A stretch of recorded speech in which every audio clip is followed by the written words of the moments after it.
প্রতিদিনের মতো আজও দুপুরের আহারের পর ঠাকুর ঘরে এসে বিশ্রাম করছেন। একে একে সব ভক্তরা এসে হাজির হচ্ছে, তার মধ্যে সীমাও আছেন। বসে গল্পগুজব হচ্ছে সবার মধ্যে।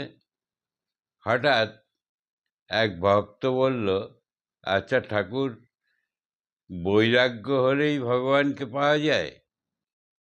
ঠাকুর বললেন, না না, শুধু বৈরাগ্য নয়, তীব্র বৈরাগ্য দরকার। কেমন জানিস? একটা গল্প বলি শোন। এক চাষা সকালে জমিতে গিয়ে দেখে জমি একদম খটখটে হয়ে গেছে, শুকিয়ে ফুটিফাটা হয়ে গেছে। তখন সে মহা চিন্তায় পড়লো যে এইরকম অবস্থা হলে চাষবাস কি করে হবে? সবাই মিলে তো না খেয়ে মরবো চাষবাস না হলে।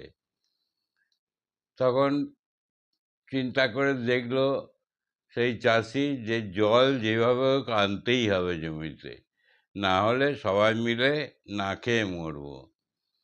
এই চিন্তা করে সে ঠিক করলো যে আজকে একটা খানা খুঁড়ব, খুঁড়ে নদীর সাথে যোগ করে দেবো, তাহলেই জমিতে জল আসবে। এই বলে সে খানা খুঁড়তে লাগলো। খুঁড়তে খুঁড়তে দুপুর হয়ে গেল। মেয়ে তেল নিয়ে এসে হাজির। এসে বলল, বাবা এই তেল মেখে স্নান করে এসো, তারপরে খেয়ে নেবে চলো। তাকে বলল যে এখন আমার খাবার সময় নেই, এখন খানা খুঁড়তে হবে, তোরা গিয়ে খেয়ে নে, আমি পরে খাবো। মেয়ে চলে গেল। একটু বাদে বউ এসে হাজির। বউ এসে বলে, তোমার কোনো কাণ্ডজ্ঞান নেই? এত বেলা হয়ে গেছে এখনো চান করনি, খেতে হবে না?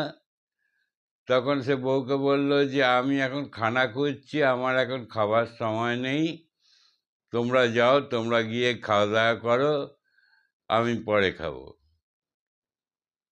এই বলে তখন বউ আবার বলছে যে না, এখনই খেয়ে নাও, এসব বলছে। তখন কোদাল নিয়ে বউকে তাড়া করেছে। বউ চলে গেছে। চলে যাওয়ার পর সে খানা খুঁড়তে আরম্ভ করলো। সেই খুঁড়তে খুঁড়তে তার নাওয়া খাওয়া সব চলে গেল। খানা খুঁড়তে খুঁড়তে সেই সন্ধে নাগাদ খানার সাথে নদীর যোগ হলো। যোগ হতে কুলকুল করে জল আসছে, জমিতে জলে ভর্তি হয়ে গেল। সেই চাষি বসে বসে দেখলো, আনন্দে লাফাতে লাগলো, কি সুন্দর জল আসছে, তাহলে এবার চাষবাস হবে, খেতে পাবো। এই বলে ঠাকুর বলছে যে এই রকম রোগ চাই, যেটা করব তবে ছাড়ব।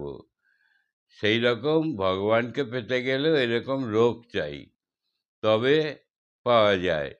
তাই শুধু বৈরাগ্য হলে হবে না, তীব্র বৈরাগ্য দরকার। এই গল্পের মাধ্যমে ঠাকুর সমস্ত ভক্তদের বোঝালো যে তীব্র বৈরাগ্য না হলে ভগবানকে পাওয়া যায় না।